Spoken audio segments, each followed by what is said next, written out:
നമസ്കാരം. Anil പരുന്ന dream zone ചാനലിലേക്ക് പ്രിയമുള്ള എല്ലാ പ്രേക്ഷകർക്കും ഹൃദ്യമായ സ്വാഗതം. നമ്മൾ ഡ്രീം ഫുൾഫില്ലിങ്ങിന് വേണ്ടി ചെയ്യുന്ന പ്രാക്ടീസുകളുടെ പല സ്റ്റെപ്പുകളും പറഞ്ഞു കഴിഞ്ഞു. ഇനിയും പറയുന്നത്, നമ്മൾ ഇതുവരെ പറഞ്ഞു കഴിഞ്ഞ എല്ലാ സ്റ്റെപ്പുകളും നല്ലതുപോലെ ഒന്ന് റിവൈസ് ചെയ്യുക. അത് കേട്ട് മനസ്സിൻ്റെ ഉള്ളിൽ പറയുന്ന ഓരോ കാര്യങ്ങളും ക്ലിയറായിട്ട് സ്റ്റഡി ചെയ്ത് നമ്മൾ ഓർമ്മയിൽ സൂക്ഷിക്കേണ്ടതാണ്. അത് സ്റ്റെപ്പ് ബൈ സ്റ്റെപ്പായിട്ട് ഒരു നോട്ട് പോലെ കുറിച്ചെടുക്കുന്നതും വളരെ നല്ലതാണ്. പ്രധാനപ്പെട്ട ഒരു ഘട്ടമാണ് കഴിഞ്ഞിരിക്കുന്നത്. ഇനി അടുത്ത ഘട്ടം നമ്മൾ ആരംഭിച്ച് അതിൻ്റെ വിജയത്തിലേക്ക് ക്രമമായി എത്തിച്ചേരണമെങ്കിൽ നമുക്ക് എക്സ്ട്രാ ഓർഡിനറി ആയിട്ട് കോൺസെൻട്രേഷൻ ആവശ്യമാണ്. അതായത് ഡ്രീം ഫുൾഫില്ലിങ്ങിന് ആവശ്യമായിട്ടുള്ള മാനിഫെസ്റ്റേഷൻ പ്രോസസ്, സൃഷ്ടിച്ചെടുക്കൽ എന്ന പ്രക്രിയ ഒരു സാധാരണ മൈൻഡ് സെറ്റിലൊന്നും നടക്കത്തില്ല.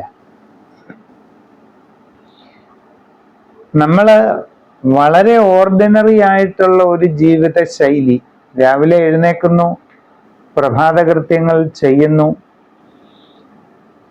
ജോലിക്ക് പോകുന്നു, അല്ലെങ്കിൽ കച്ചവടം ചെയ്യുന്നവർ അതിന് പോകുന്നു, സ്വന്തമായി തൊഴിലുകൾ ചെയ്യുന്നവർ അതിൻ്റെ ആവശ്യവുമായിട്ട് പോകുന്നു, പകൽ മുഴുവൻ തുടർച്ചയായിട്ടോ ഇടവിട്ടോ ഒക്കെ പ്രവർത്തനങ്ങൾ നടത്തുന്നു, തിരികെ വരുന്നു,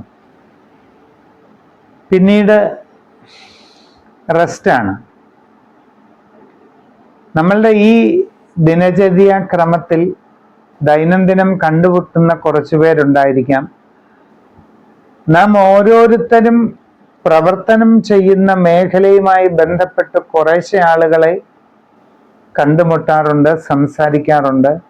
നമ്മളുടെ കർമ്മരംഗവുമായി ബന്ധപ്പെട്ട് കുറേ കാര്യങ്ങൾ പറയും, അല്ലാതെ പൊതുക്കാര്യം പറയും, ചിലപ്പോൾ രാഷ്ട്രീയം പറയും, ചിലപ്പോൾ സുഹൃത്തുക്കളുടെയും ബന്ധുമിത്രാദികളുടെയും കാര്യങ്ങൾ പറയും. ഒട്ടേറെ ആൾക്കാരുമായിട്ട് നിത്യവും നമ്മൾ സമ്പർക്കത്തിൽ വരുന്നുണ്ട്, ഒട്ടേറെ കാര്യങ്ങൾ പറയുന്നുണ്ട്. പൊതുവെ ഇതിനെല്ലാം കൂടെ നമ്മൾ ഒരു വ്യവസ്ഥാപിതമല്ലാത്ത രീതിയിലുള്ള സംഭാഷണത്തിലൂടെ അങ്ങ് കടന്നു പോവുക. ഇതൊക്കെ സാധാരണക്കാർക്കെല്ലാം ബാധകമാണ്, സ്വാഭാവികമാണ്. പക്ഷേ ചിട്ടയോടുകൂടിയ ഒരു മാനിഫെസ്റ്റേഷൻ പ്രോസസ്സിൽ ഏർപ്പെടുമ്പോൾ ഇങ്ങനെയുള്ള കാര്യങ്ങളിൽ കൂടുതൽ മുഴുകുന്നതിൽ ഒരു ഏകാഗ്രത കുറവ് വരും, നമ്മുടെ ചിന്തകളെ ശിഥിലമാക്കും. എന്ന് പറഞ്ഞ് ഇങ്ങനെയുള്ള കാര്യങ്ങളിൽ മുഴുകണ്ട എന്ന് പറയാനൊക്കില്ല. നമ്മുടെ ദൈനംദിന ജീവിതവുമായിട്ട് ബന്ധപ്പെട്ടും നമ്മുടെ ജീവിത സാഹചര്യങ്ങളും പശ്ചാത്തലങ്ങളുമായി ബന്ധപ്പെട്ടും ഇപ്രകാരമുള്ള കാര്യങ്ങളിലൊക്കെ ഇടപെടേണ്ട ആവശ്യം നമുക്ക് വരും. പിന്നെ എന്താണ് അവിടെ ചെയ്യാവുന്ന ഒരു കാര്യമെന്ന് ചോദിച്ചാൽ, നമ്മൾ കൃത്യനിഷ്ഠയോടുകൂടിയ ഒരു തോട്ട് പാറ്റേൺ നമ്മുടെ മാനിഫെസ്റ്റേഷൻ പ്രോസസ്സിന് വേണ്ടി മാത്രം തയ്യാറാക്കി അതിനനുസരിച്ച് മുമ്പോട്ട് പോകണം. അതിനു വേണ്ടി ഇറങ്ങിത്തിരിക്കുമ്പോൾ മറ്റൊരു ചിന്തകളും നമ്മളെ ബാധിക്കാൻ പാടില്ല. അങ്ങനെ നമ്മളുടെ ചിന്തകളെ കൂടുതൽ സൂക്ഷ്മമാക്കുക എന്നുള്ളതാണ് ഈ അവസരത്തിൽ പറയാനുള്ളത്. നന്ദി, നമസ്കാരം.